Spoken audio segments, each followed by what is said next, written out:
નમસ્કાર વિદ્યાર્થી મિત્રો, સ્વાગત છે તમારું આજના નવા વિડીયોમાં. અને આજે આપણે આ વિડીયોમાં રાષ્ટ્રપતિને સંબંધિત 20 MCQ જોવાના છે. માટે વિડીયોને અંત સુધી જરૂર જોઈજો.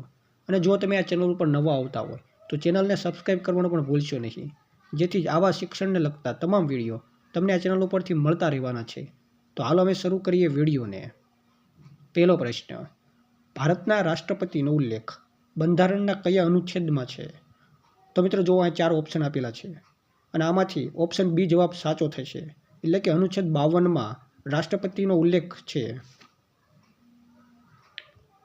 આગળ જોઈએ તો પ્રશ્ન નંબર 2, રાષ્ટ્રપતિ ભારતના કયા અંગના વડા છે? તો રાષ્ટ્રપતિ ભારતના કાર્યપાલિકાના વડા છે. પ્રશ્ન નંબર 3, રાષ્ટ્રપતિની ચૂંટણી કઈ પદ્ધતિથી થાય છે?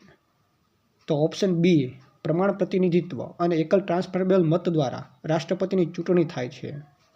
હવે આગળ પ્રશ્ન નંબર 4, રાષ્ટ્રપતિનો કાર્યકાળ કેટલા વર્ષનો હોય છે? તો આ પ્રશ્નનો જવાબ ઓપ્શન બી 5 વર્ષ આવશે.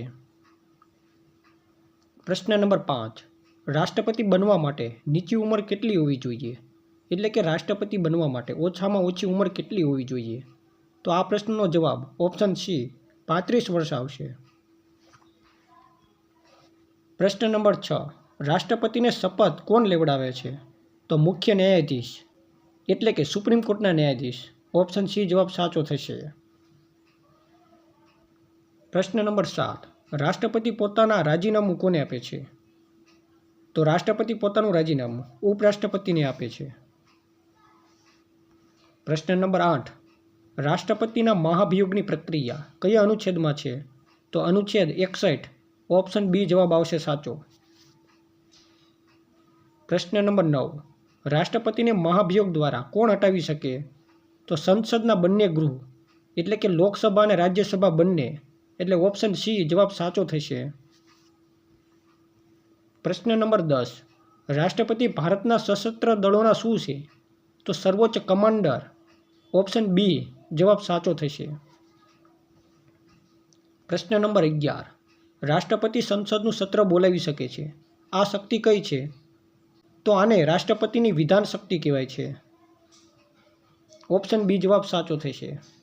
પ્રશ્ન નંબર 12, રાષ્ટ્રપતિ કયા બિલ પર પોતાની મંજૂરી આપ્યા વિના કાયદો બની શકતો નથી? તો અહીં 4 ઓપ્શન આપેલા છે: સામાન્ય બિલ, બંધારણીય સુધારા બિલ અને નાણાકીય બિલ. અને છેલ્લે ડી બધા. તો આ પ્રશ્નનો જવાબ ડી બધા આવશે. હવે આગળ પ્રશ્ન નંબર 13, રાષ્ટ્રપતિને માફી આપવાની શક્તિ કયા અનુચ્છેદમાં છે? તો અનુચ્છેદ 72માં છે.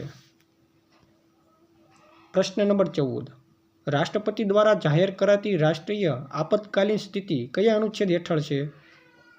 તો અનુચ્છેદ 352. ઓપ્શન એ જવાબ સાચો થશે.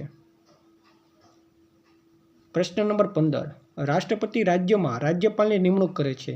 આ કઈ શક્તિ છે? તો આને રાષ્ટ્રપતિની કાર્યપાલિકાની શક્તિ કહેવાય છે. ઓપ્શન સી જવાબ સાચો થશે. પ્રશ્ન નંબર 16, રાષ્ટ્રપતિ લોકસભા ભંગ કરી શકે છે? તો આ પ્રશ્નનો જવાબ હા આવશે, એટલે કે રાષ્ટ્રપતિ લોકસભા ભંગ કરી શકે છે.